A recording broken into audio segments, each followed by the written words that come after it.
hanyuma yo kufa kwa Jirgori bakabaga n'ibintu bye umwaka gwa 1992 konka bamwe abana bakaba baciro batumunonga kandi bwa nyuma abakazi bona barugo makaga basigaho abana nuko kurebererwa ishenka zobo ati 2022 cyenda n'ebiri nubwo twabaga naki ibivanje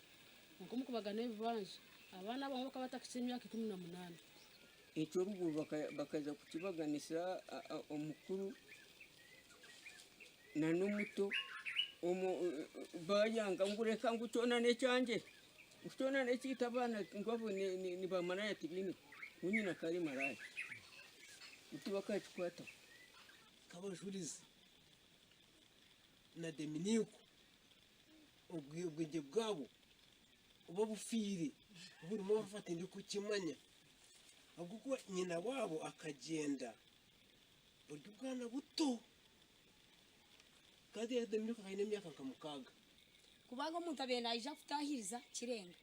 yesharizo muntu kuhinga ntabire ukajiboneza ukajosya ukagura mbibo ukabiba rugezi humwe na wakije akabibo rundi entabe ariyo wahingira ojeje kintu kirikita wamushangamo baba kaciko ka LC nabagira ngo enshonga zekeji batwire nabazigezaho okuzitereza konke mbazona zisigara zitichirizine esitumire batware enshongezi owa RDC wa Rwampara owaragire koti ya LC2 okubagana sico banjechi ahagati y'abakazi babiri ecabana bamwe barukuhakanisa ko babuze kwishiriza ingana aho bajya ngo abakazi bombi twabareka babaganisa abana mwenda iminyomyo icweka mwenda nangwa nogo umwe uba kweta Dominique akabe natira n'umunga aja tikunyuko nabe nagenzere ngo nabonera kandi akataka